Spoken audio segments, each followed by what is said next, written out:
Hello, my name is Philip Camella, and today we're going to have a conversation beyond science and religion.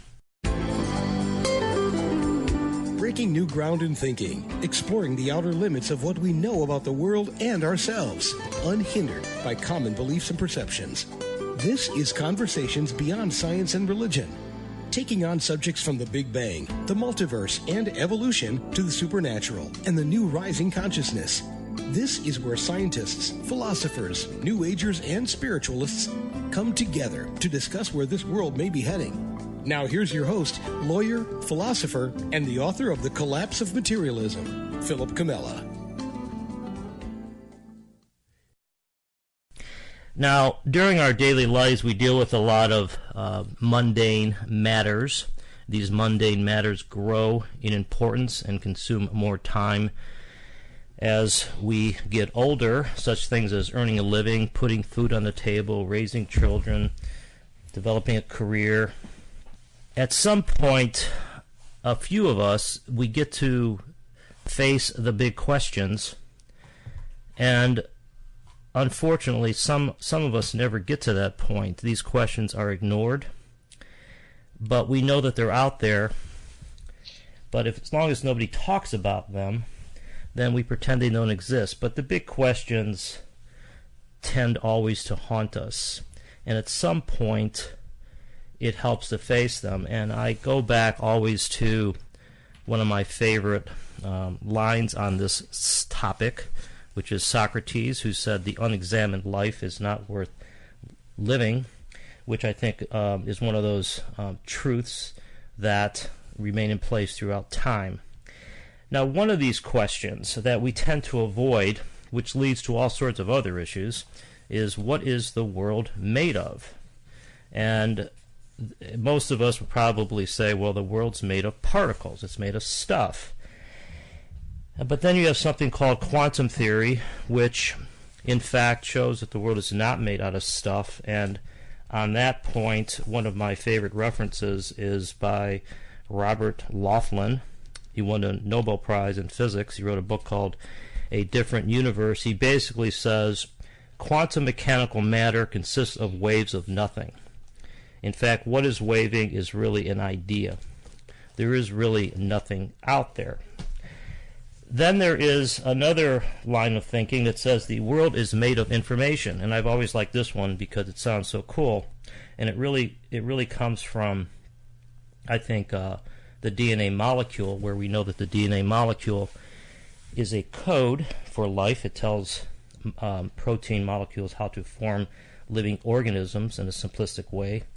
But then that sounds very good, except when you ask the question, well, where did the code come from? And that's the kind of question that I think most modern science has ignored. There's another way to look at this, which is that we're looking at the world in the wrong way, that really what we're looking at is a reflection of ourselves. And this is where today's guest, Kate Jegede, comes in. She has written a fascinating new book called Infinite Possibility. Now, it's based upon the ideas of Neville Goddard, but I will tell you that even if you know nothing about Neville Goddard, this short book contains probably more wisdom than any 100-page book out there, and I highly recommend it. Kate is a British television presenter and author. She has worked with BBC Science Unit, BBC Radio, Oxford, served as news editor of the international journal Africa Health. She has been helpful in setting up learning resources and study center at one of Nigeria's forefront teaching hospitals. And interestingly, she's also published in the science journal Nature. She lives in London, and I'm happy to have her on the show. Kate, welcome. Thank you so much for having me, Philip. A real pleasure. Well, it's always nice bringing you folks in from London because you're 6 hours ahead, and we managed to do the time zones right, and here we are. Now, one of the amazing things, leaving aside the fact that we're talking on Skype across 6 different time zones, is let's start off a little bit about how you came to write this book, because it really is something that is far-reaching, and it seems as if this is your first book, isn't it? Absolutely, yeah. That's correct. Okay. So why don't you tell us a little bit about, in summary fashion, how your upbringing led you to write this book? Okay, sure. So when I was a young child, my mother, who was, I suppose we'd call her a truth seeker, was someone who had a very large appetite for new thought philosophy. And even as young children, she would always share with us whatever ideas she had come across or read to us from books that she was reading. And it didn't really matter that we didn't understand it fully. We loved listening to these stories. I was a child who loved to sort of play in my imagination. In fact, my father said to me not too long ago that of all his children, he remembered me being alone, whether my nose was stuck in a book or I was just fantasizing about something. I was a child that really loved to be in my imagination. So these ideas that my mother introduced us to, ideas that there was a world that wasn't known to us or seen by us, but one that could be experienced by us in some way, appealed to me even as a young child. And so growing up with these ideas, I was very comfortable with the sorts of ideas associated with new thought philosophy. So when I was a teenager, my mother gave me a book called 5 Lessons by Neville Goddard, who is the person I went on to study. I think his work had an instantaneous impact on me, and I loved it. I didn't understand all of it, and I found some of it quite challenging, but I found myself reading everything that I could get my hands on that he had written. And then, so as I began to play with his philosophy, which is very practical in nature, I would keep journals and diaries, because what I wanted to do was always have at hand some sort of reference to the bits I loved the most about what he said, what he was teaching. And so this book was a sort of a natural evolution of that. I didn't actually plan to write a book because I'd been told that I couldn't get a book like this published. Not that I was sort of trying to get it published, but it was just something that was for me originally. And so I was absolutely astounded when I got feedback that this book was something that a publisher wanted to take on. Yeah, it is... how can I put this? In the New Thought realm, it is on the radical side. It is on the, and I could say that because my own book, The Collapse of Materialism, is right over there. They're very, very close. And my feeling is, if you're going to get out in the literary world, you might as well make a name for yourself. You might as well push the envelope.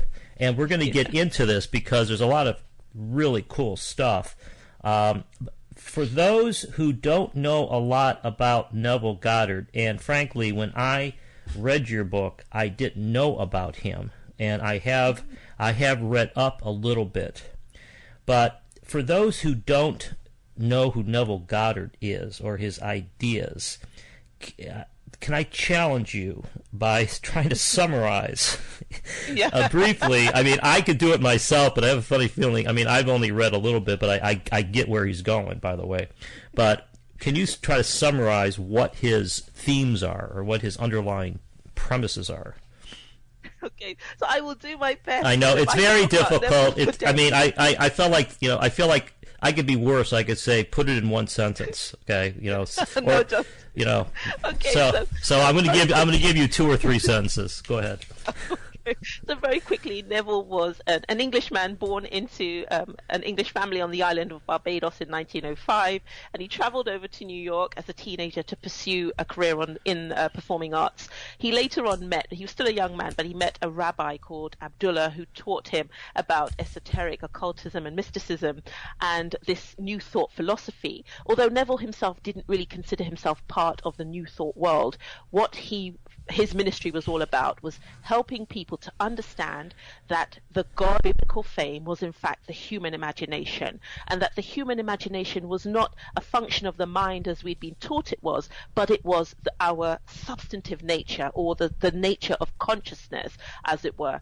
And he also taught that we could be trained, or we could train ourselves to communicate with our consciousness in a way that enabled us to control the circumstances and the conditions of our lives. Now, for some people, these ideas were radical. In fact, Neville was referred to as the mad mystic, but he was saying that his teaching was based purely on experience, and that this ability to use our imagination in this way was innate in every human being. So his job was just to help us to understand that and to teach us how to make the most of it.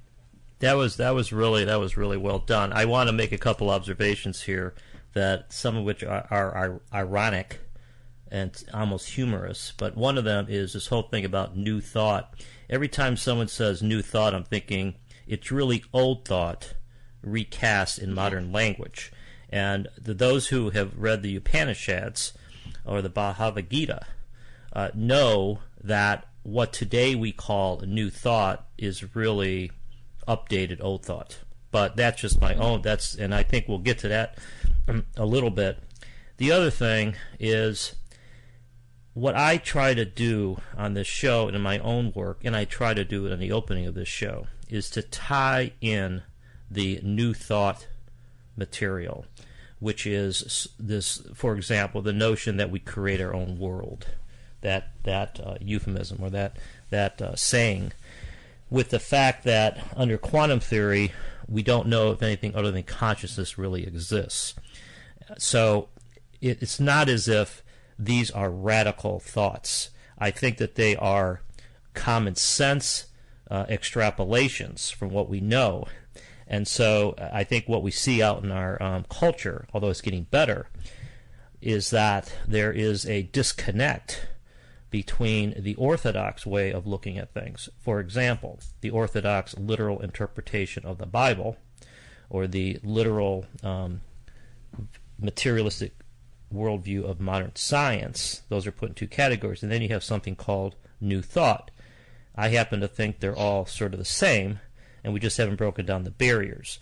But before we get to some of the points in your book, have you thought through this? I mean, what is your thinking on this whole topic? I mean, do you consider yourself an outlier, or you consider yourself a visionary? Because it's really That's a really good question. I hadn't really considered myself as anything other than a living ministry of this work, and I say that because I had no plan, as it were. I wasn't sort of aware that I had a message to share with people. I was just doing this work. I fell in love with this philosophy, and I was doing my best to apply it in my own life. And then through writing, which I love to do, I mean, I didn't do very well in college and all of that kind of thing, but that never stopped me. I was living a very particular type of life because of this philosophy. I got the opportunity to share it, and as a result of that, being able to prove it for myself, I feel very strongly, or I would say in some ways I feel compelled to steward others through this process, that I agree with Neville that this ability is innate in everybody, and it's just a question of finding someone to give you a bit of guidance. So I'm not sort of setting myself up as any kind of teacher. I don't know if I am a visionary. It was very interesting to be described that way. Somebody also said that I was the greatest person in the world doing this. So I take all of those accolades. Well, I don't recognize any of that in myself. I just see myself as living, and I live by my intuition, and I live by feeling, and I have complete confidence because I've learned to understand the language of intuition and to trust my feeling. Yeah, and that's another way of saying that you're authentic, right? I mean, because if these are, it's not as if these ideas have been drilled into your brain and you've memorized them and you go and you chant them. Right. These are ingrained truisms that you have experienced to be real. Is that right? Absolutely. I mean, right. And so it's not as if, I mean, we all compare this kind of thinking to Orthodox religion, where we all, at least I was, most of us have been through some kind of Orthodox religion where you're taught to memorize whether it's the Ten Commandments or portions of the Bible or prayers, and you recite them, and you may never know really what the words mean or how it connects to the real world or even how it connects to the Bible, and it's not ingrained in your quote-unquote inner being or soul, as opposed to living living a belief system or a philosophy. Okay, so let's get going here. And one of the things that you start off with metaphysics, and you put the word metaphysics in a capital M. And the word metaphysics is really a rich, loaded term, and I can go on and on about what it means. And for those who are wondering, it was the metaphysics was the book that Aristotle wrote after physics, and so the meta meant after physics. It didn't have a very profound meaning back in the day. But anyways, what do you mean by metaphysics? So what I wanted to do in the book and throughout the book is to bring together all of the ideas, because I think people can get tied up in the terminology and sort of the intellectual side of this, and I wanted it to be very, very practical. So when I said that metaphysics is all of the underlying principles of creation, the things that are known to us and the things that are not known, I wasn't trying to provide a definitive answer that satisfied everybody. I know there are people who know about quantum physics and metaphysics and could sort of be more articulate on this point than I am. What I wanted to do was to give the reader an idea of what it meant to me and what it meant to Neville, so that they were clear about that. And for me, it was an answer that satisfies for the purpose of the book. So for me, that's what it is. It's absolute causation. So not being a physicist, I don't speak on the subject of quantum physics, but what I would say to someone, if you think about subatomic particles and even the components of subatomic particles, I say that those things come from a source, and that source is what I call God. People call it different things, but I say God because it has a very personal meaning to me, and that is metaphysics. So the living embodiment, if you like, of the laws that govern everything that exists.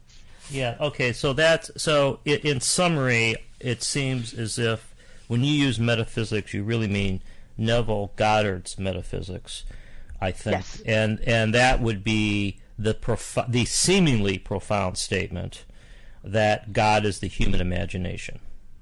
Yes. Right, okay, and so just so in case folks were wondering, wow, is that some kind of bizarre idea, I just want to make sure that we understand that that's exactly what the Upanishad says, that Brahman is the mind of man. That's essentially what the Upanishads say. I updated it. I will also say, for those who want to get into Western philosophy, that George Berkeley said the same thing, that the world is a dream in the mind of God. And so to say that the God is the human imagination is a little different twist, because it adds some active role, which I think is good. It adds some active role to the mind. It really, to me, gives a flow to the description by saying that we are imagining being physical beings. And I hate to say this, but it brings up another line by Pierre Desjardins, who said something like, we are spiritual creatures having a physical experience, or something like that. So there is a long history in this, and that's where, Kate, I think you're in good company, is where I'm going. I think you're in good company, and I think what is so cool about this, and I think where I'm going to give you credit, because I haven't read enough Neville Goddard to really attribute issues here or credit, but you make this more practical.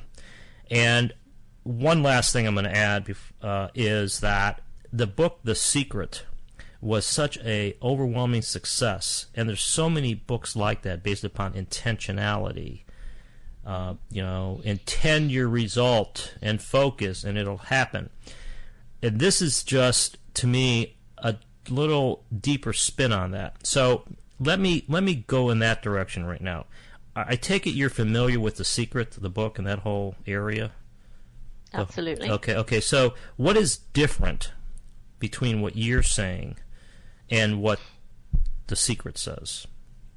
So I love that word, intentionality. I think a lot of the times when people come to this philosophy, they think it's about wishing hard enough. I'm not speaking for everyone. There are different levels of understanding and different takes on this work. But for me, where those other products stopped is that they didn't help people understand why this system didn't work for them. It was telling them that all you need to do is feel something, but there are specific requirements that need to be met. And what I've done throughout the book is provide exercises that guide people right from where they are into meeting all of those requirements. So, for example, according to Neville Goddard's metaphysics, if you are unable to contact the feeling of possession, already possessing. I'll explain what I mean in just a moment. You're not going to see the things show up in your world, and you're never going to be able to wish hard enough or desire hard enough to make that happen for you. And this is something that I have been able to verify for myself through experimentation. What I mean, I'll give an example. I've used this example before, is if I were to say to someone, what do you do for a living? And they gave me an answer such as, oh, I'm a police officer or a school teacher. There will be a feeling associated with that response. If I asked that same person what they wanted to be, they would feel slightly differently. And it's that difference, it's being able to feel about what you want as you do about what you presently are. That is all the difference between achieving a manifestation, as it's generally called, and not achieving one. And there are different sort of requirements like that to be met. So I really go out of my way to safeguard people from failure so that they don't become disillusioned. And also, I really want to lay heavy emphasis on the fact that this is not about wishful thinking, or what Neville says is getting into a state of compressed anxiety, because people do get anxious about the things they're invested in, especially when it's something they believe themselves to want. But it's helping to train your mind to understand the language of desire. That's the language by which God communicates to us as human beings, and to communicate back to consciousness or God through the language of feeling. So it's giving people a real grounding and a foundation that is effective. Okay, so that is very well put, and because it seems to me that what you're doing that is more powerful than the secret is you are focusing on the source of physical reality, which is you're looking inward. And you're saying we got to clean up our vision. You can't just project a want, like looking at a new car. I want that car, and just project yourself as if you're going to change the external world. You have to, as you put it, to change the world. You need to change the relationship to the things in the world. That's the quote out of your book. And so the way I see it is, you're saying, assuming that the world is imagination, and that's God's imagination, then we have to do a better job of mastering the source of the imagining power. Is that? Yeah, I think that's a really good way of putting it. It's just helping people to understand that you can be trained to do this. So we're not just giving you some ideas and sending you off to try and work it out for yourself, but actually helping them to reach that level of, or attain that mastery that's so crucial. Yeah, and I think that's what sets people off sometimes from books like The Secret. And I think that's one reason why they are not credible in the scientific world, because there is no metaphysics underlying them. In many ways, it could be claimed to be wishful thinking. What you're saying, and the reason why this is sort of easy for me, because I think I'm exactly like you do. Like, maybe I'm a little different, but you'll see that I completely agree with this, and that doesn't mean it's right. It just means that I'm a good person to be asking you these questions. But again, I have some things I disagree. I don't necessarily, but we'll get to those in a second here. But the point is that if you don't have a metaphysics, it's just like in science, and this is exactly the same. If you don't have a theory to explain something, if you don't have an overarching theme, then your ideas, your hypotheses are going to be isolated, disjointed, and probably not credible. And if you're, in science, we have something, for example, called the Standard Model of particle physics, and all these particles linked together, and it's a grand theory, and that's what science is working on, putting their pieces together for their theory. Here you have a metaphysics. You start with God is the human imagination, and if that's true, then these things follow, and then you put those things into practice, and lo and behold, if it works, to me that builds up your confidence. So, absolutely. So why don't you give me an example of how it's worked for you? Okay, so the most immediate example is this book itself.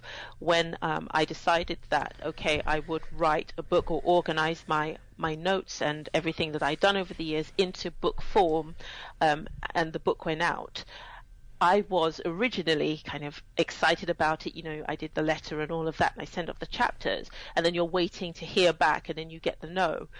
And what I realized I was doing was, okay, I was relying on someone else to make that decision for me. But I remembered that I actually have a philosophy that I live by, which enables me to make those sorts of decisions for myself.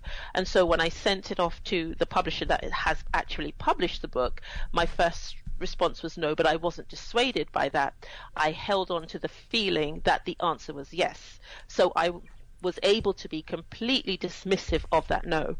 And a short time later, the manuscript was requested again by the same publisher, and I got the yes. And I don't say to people, oh, I know the how, or I try to apply some quantum physics explanation. I don't know if I put that correctly for how that happened.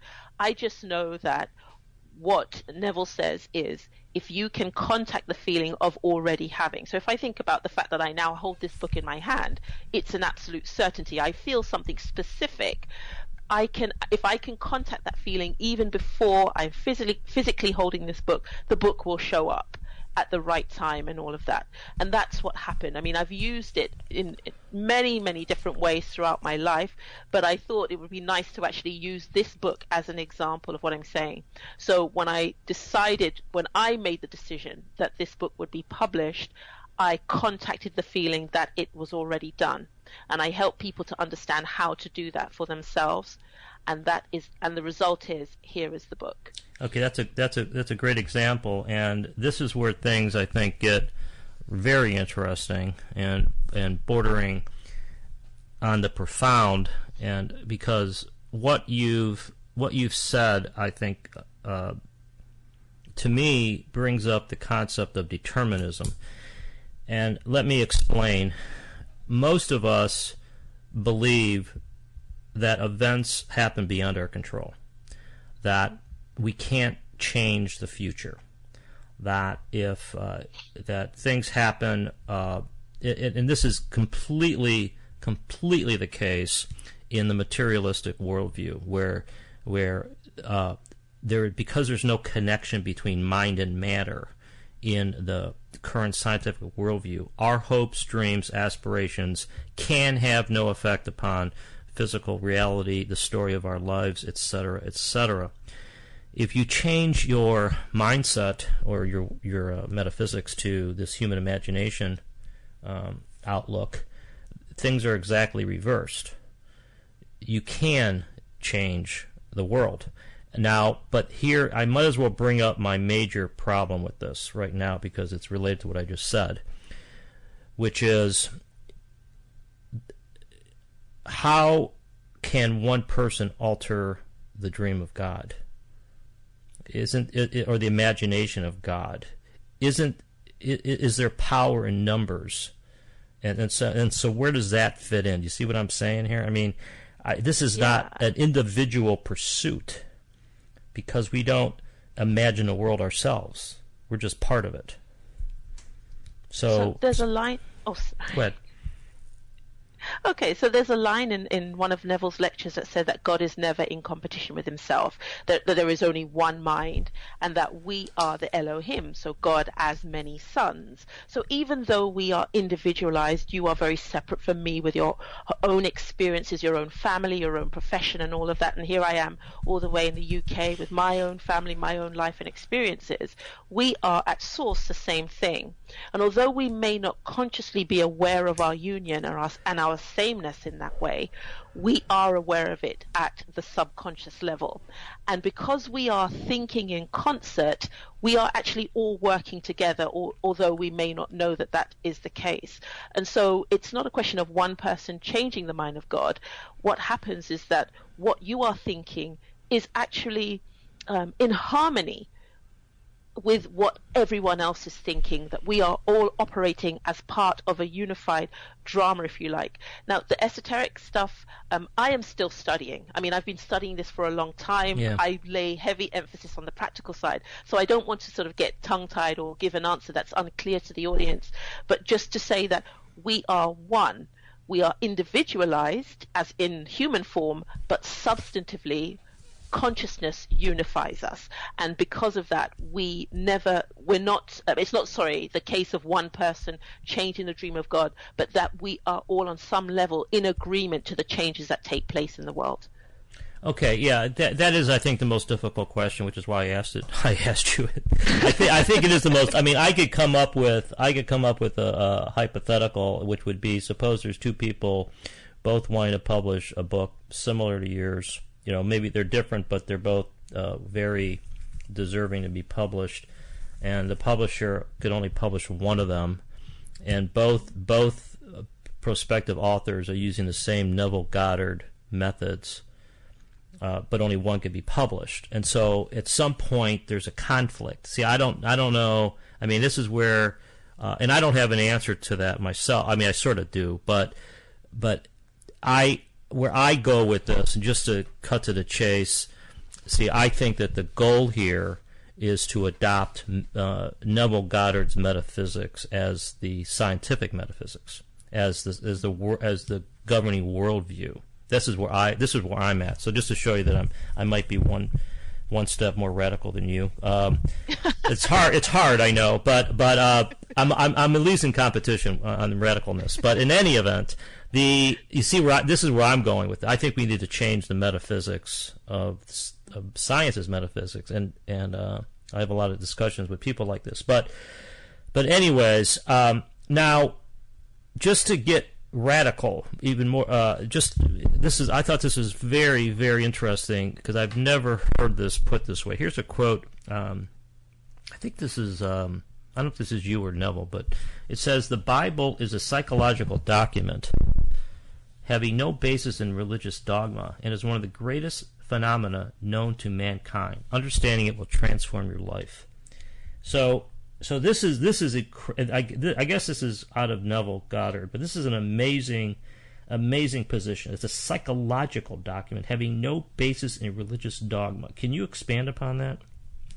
Yeah, I mean, that is my language. So the book is, I want them to be recognizable as Neville's ideas, but it's my language. And that's what I got from what Neville was saying about the Bible. He talks about that in 5 lessons, that it's not an historical document, it's not a religious record. It is the story or the blueprint of the psychological evolution of man, and that as we go through all of the different experiences that we go through, there's an explanation for all of it, and revelation behind all of that, all contained in the Bible. So for me, I view the Bible that way. When I was growing up in the Christian religion and going to church, obviously I got my understanding of the Bible from the leaders at the front of the room, speaking from the pulpit and telling you this is what the Bible means. But what happens is that as you begin to study the Bible, not as a religious document, but embrace it or be open to the idea that it has another message about your human experience, and that the events in the Bible are allegorical rather than historical fact, what you begin to find happens, or I hope people will find this, is that you begin to interpret the events of the Bible in a different way. And there's a lot of symbolism. The Bible is very, very heavy on symbolism.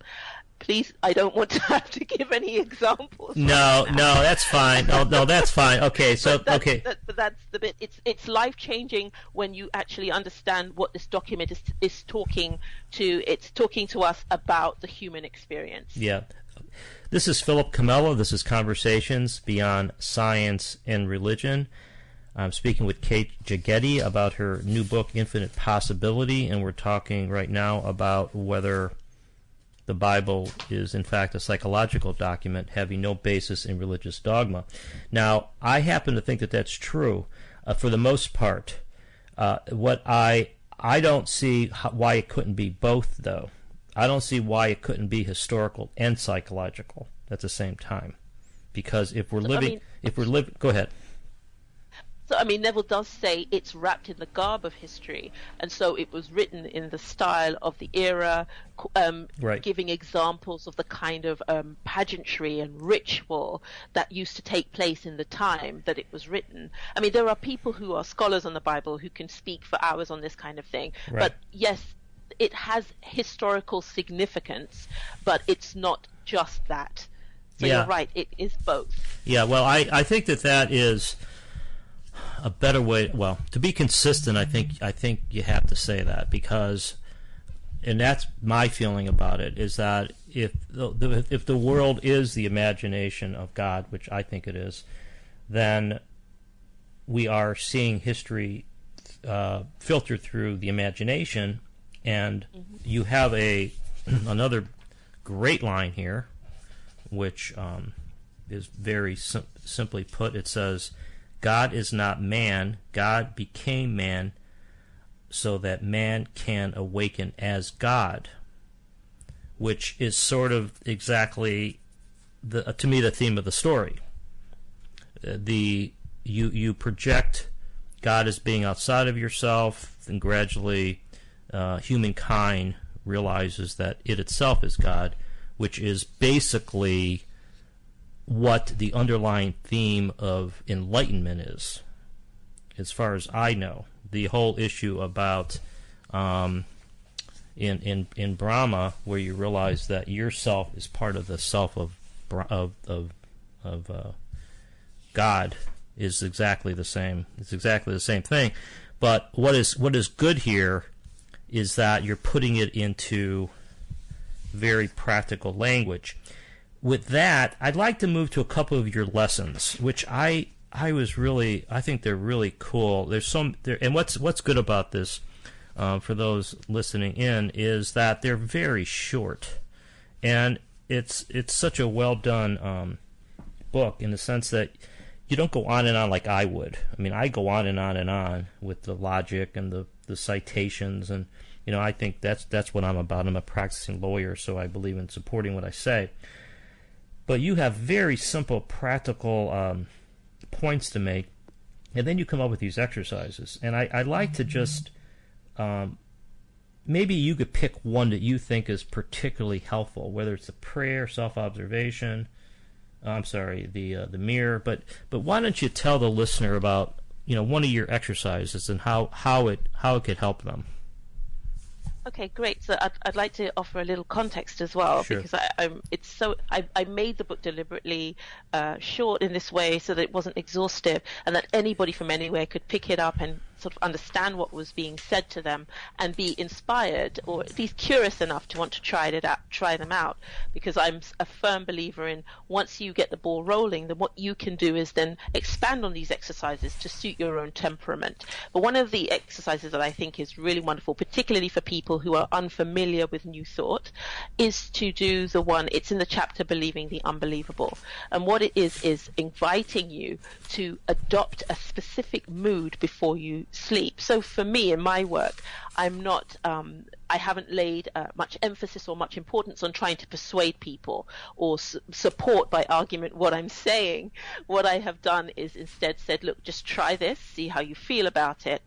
And then as you begin to see results, because I'm very confident that people will see results, they explore further for themselves. So in Believing the Unbelievable, what you need to do is, as you're going to sleep, when we're in between the states of wakefulness and sleep, psychologists call that state the hypnagogic state, and it's an optimum time for really working with your imagination in the way that I describe.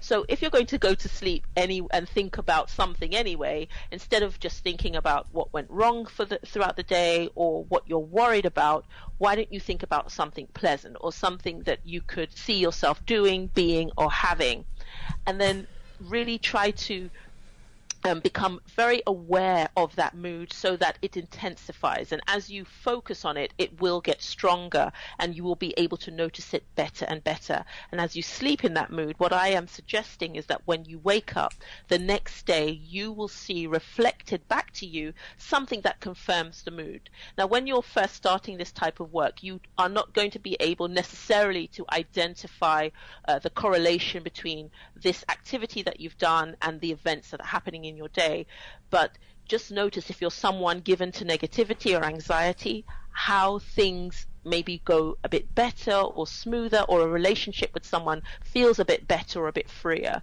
if that's an issue for you. So that's one of my favorite exercises. Yeah, that's a really good one. It's also easy to perform, and again, it's as if this is an experiment, and it sounds a little bit like lucid dreaming or deep intentionality, but my feeling about, let me just be very clear, I don't see what you have to lose by doing these experiments, because it's like we really don't know what the world is. I mean, I think we know what the world is made out of. I think the world is the imagination. But for those who are still on the fence on this one, if it's a lot better assuming that you have some control over your life than assuming that all is hopeless.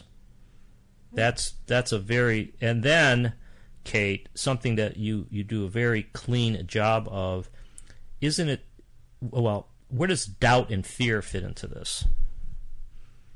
Okay, so doubt is a very destabilizing emotion, and we're all familiar with what doubt is, but what it does is it has the job of unearthing or upsetting what it is you're trying to achieve.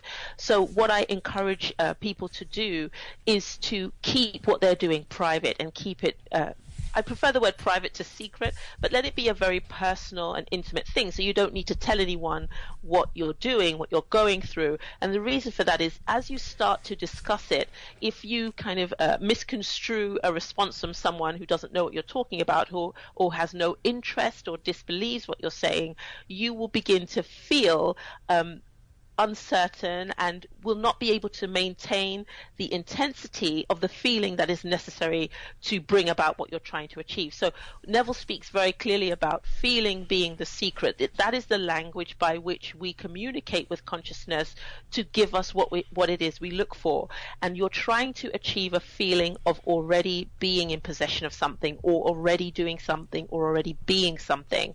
And what doubt will do is destabilize that feeling or weaken it, so that what you are looking for doesn't show up ultimately. Yeah, that's good. And just from my own personal writing, when I did the first drafts of my book, The Collapse of Materialism, which used to be called The Heaven at the End of Science, I set up doubt as being the devil, and I felt that my goal, my task, was to destabilize doubt.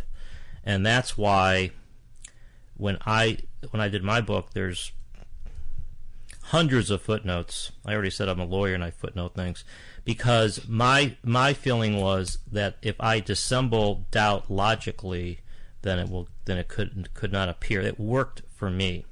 It worked. That approach probably works for some people who are logical. Not that most people aren't, but some people need that kind of proof, and I felt that the world needed that kind of argument, that we didn't really have an argument that put the whole picture together. So if you take a look at The Collapse of Materialism, it really is a wide-ranging argument on why we should not doubt that we are in control of our lives. And you do the similar thing through, I guess I would call intuition. But I want to say that for those who think this is some kind of weird quackery or some kind of off-the-charts perspective, just look at any athlete. What comes to mind is Jack Nicklaus, the golfer, who, when you ask him what he does before a shot, he visualizes the ball landing softly on the green. And if you look at Jason Day, one of the top golfers now, that he closes his eyes and does exactly the same thing. When he before he hits a shot, he closes his eyes and envisions the ball landing. Exactly, it's sort of the same thing you're saying, but you're doing it a little deeper, right? You're sort of putting yourself into that already happened mindset, and that, to me, you are increasing the chances that the reality is going to conform to your vision. So I really like that you said that. And if I could just add, yeah, go ahead. There is a wealth of information like that, and all of this is evidence, as you were saying at the top of the show, that this is new thought is really old thought. You know, we see this sort of thing time and time again, but as you're saying, I go a little deeper, and what I do is help people to actually meet all of the requirements, or sort of teaching them how to get to the requisite level of intensity. I want to mention that when we talk about in Neville's teaching, when he talks about visualization, he says it's not looking at yourself as you're looking at an actor on stage or in a movie, but you're entering the picture. And one of the things I describe is when you have entered into the picture, what you will find is that you are unable to see your own face. So if you are still seeing your own face while you are performing a meditation in the way that I describe, then you're only observing yourself doing something, and you're not going to reach that desired or requisite level of intensity. So these are the kind of extras that I would say are included in the book. Have you ever experienced a reality, and by that I mean occurring in the public world, that conforms to an inner vision that you've had? Could you give me a little bit more information? Well, for example, I mean, we're talking about like sleeping, going to night, and having a positive vision for the next day, or a positive outcome, success. Have you had an experience where that's worked? Yeah, sure. I did a show for Channel 4 television. It was an internet series for them, and it was a sort of science show for kids. And when I wanted to get the job, before I got to the process of even being invited in for an audition, what I would do was, as I was going to sleep, was actually see myself walking over London Bridge to where the studios were, from a particular train station across London Bridge to where the studios were. And I played that over and over again until I felt that I was actually really performing that act. I remember what I was wearing. I could smell the smell of the Thames and hear the noises of the traffic and all the rest of it. And actually, on the day that I was told that I had been selected to be the presenter for the show, that event happened. I walked across the bridge. Sorry, it's Westminster Bridge, not London Bridge. I walked across the bridge. I saw many of the things that were in my mental vision, smelt, heard, and all the rest of it. And I was wearing the same outfit. So it does happen for me. I mean, the outfit bit is not sort of supposed to be evidence, but I'm saying that the event took place as I had imagined it being, because in my vision, when I got there, I imagined the producers congratulating me and so on. And it was very interesting that a producer I had not met before looked very much, I don't want to say with 100% certainty that he looked exactly like the person I saw, but he looked very much like the person I saw in vision. Yeah, something like that's happened to me as well, and I have to say that if it happens, all it takes is once to realize there's some truth to this. This is where I'm going with this, which is because it's very, very similar to precognitive dreams. For those who study the parapsychology and in the Phantasms of the Living, I talk about that book a lot, and the whole subject of mind over matter, clairvoyance, and all these other principles. It's very similar. The difference, I think, that you're doing, Kate, is that you are putting the self in control. You're saying, if indeed Neville's metaphysics is correct, then we are part of the imagination, and we could improve our lives, our attitudes, our happiness by being more positive, by not letting fear control what we dream and think about. And that I think is a powerful message, and something that I think everybody could benefit from. Okay, so now we're going to get very radical because I can't help but talk about this. This is really cool. And this is the Pruning Shears of Revision. That's, I guess, the lecture by Neville Goddard. And you call it something else in your book similar to that. But it's this whole thing about rewriting history, which I thought was great. And it's this concept of sort of reimagining the past. Yeah, changing the past. Yeah, changing the past. Yeah, changing the past. Can you talk about that a little bit? What is changing the past?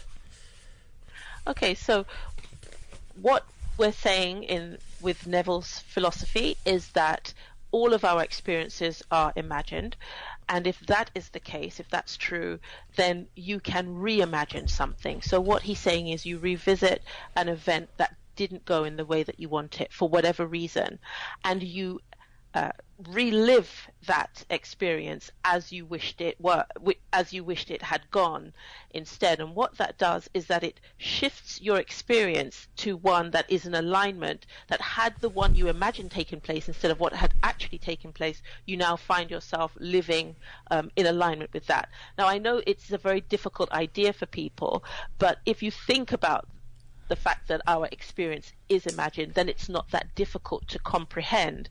Now, somebody said to me recently, and I have absolute respect for her difficulty with this, that she lost a child. How does she undo losing a child? Well, I'm not saying you undo losing a child, but if you can undo the trauma of the event, you will find that you are able to recover or to move forward in a way that would previously have been shut off to you. So it is a very difficult and challenging concept, but the idea is that all of the things we go through in life are ultimately educative, and they are imagined, and we can control our experiences as a result of manipulating events imagined in the present and in the past. Yeah, I think this is a great perspective, and I also think I agree with you that it is an extrapolation off of the Neville Goddard's metaphysics of the world being the product of God's imagination. And again, a couple things to try to show that this is not as wild as it sounds. Number one, I point to the movie Doctor Strange, those who have seen it. And I think that there's, Arrived is another one dealing with time, but Doctor Strange, the movie, and even in the Infinity Wars, the Avengers movie that just came out, there's a lot of time manipulation going on in science fiction right now, where events are changed, and you could probably talk about Back to the Future. Things are changed, and it's cast in terms of science and fiction and magic and wizards, but it's not. It's sort of in the same area to me, that the mind wants to have the ability to go back and change.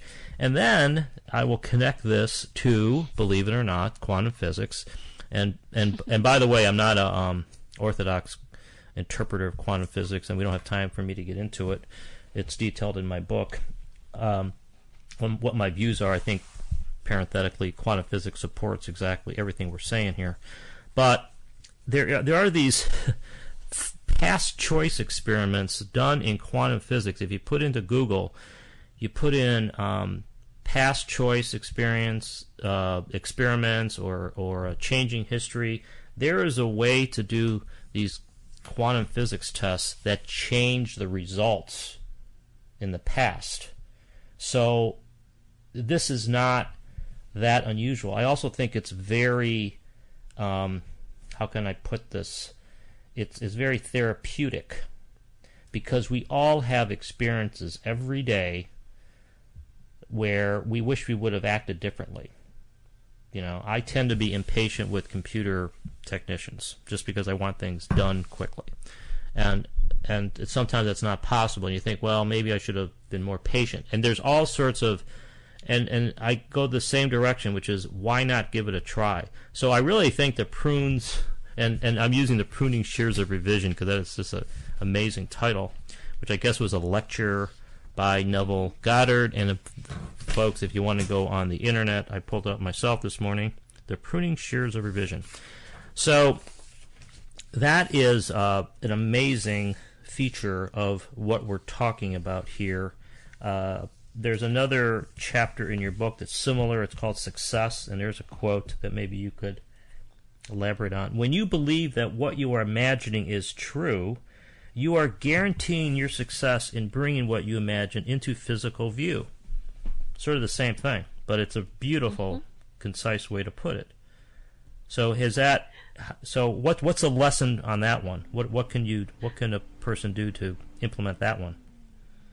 Okay, so what I'm saying by that is when you believe, you will feel something that corroborates that belief. Your feeling will corroborate your belief, in other words. And by holding on to that feeling, you are meeting the requirement for it to become a physical fact in your world. Our experiences follow. Neville says signs follow, they don't precede. All of the things that we go through are the product of what we have felt prior to it showing up. And so when you believe that what you're doing is true, you lock into yourself or lock into place, or you've made contact with the feeling that this thing is a reality, and in a way that we don't know, it will become a reality. And again, it's sort of the same. It's sort of the same thing. I think in terms of summarizing this, you are emphasizing that in order for this program to work, clarity of purpose is very important. Intentionality is important. Depth of understanding is important. I also think faith is important. And maybe I probably missed something, but I really think the clarity that you emphasize to me was a good lesson. The clarity of it. Imagining in your mind, what it would be like. Right. Absolutely. Yeah. It's so important for people to be clear about what they want. Yeah, I think it really. So the last thing here, before I ask you about how people could find your book, is you sort of, it's nice that you bring things together. And another thing that struck me at the end of your book, you talk about the fact that we are actually in a deep sleep right now. We haven't, and we don't know really who we are, and we're sort of awakening, going through this awakening process. Is that what you would call enlightenment? Do you see that there's some kind of, or do you not go that far? Do you see this heading in some direction where we're going to have an awakening, where we realize that we have been sleeping and we haven't known who we are for history? I would say so. I think, but for me, it's not something that whole groups of people are going to do at the same time. I believe it's a very personal, individual thing. When I first read it in Neville, I hadn't gone through any kind of process like that. I hadn't come to any realization about who I truly was. I was just inspired to try out what he was saying, to put it to the test. And as I began to understand, I see things differently. My perspective on the world has changed. I live a life that is actually fearless. I am able to get from other people what I want from them under all circumstances. It doesn't mean I force everybody I meet to like me, but what happens is even someone who may be predisposed to not like me can give me what I'm looking for, because I show up already intentioned in what it is I want from that exchange or that meeting. So I have a very strong and powerful intuition. I'm creatively inspired in ways that I hadn't been before. So all of these processes and these changes, my ability to understand the Bible in the way that I do when I read it, and also my ability to understand what Neville is teaching in the way that I do, and I've now been told it's different to the way that other people have described it.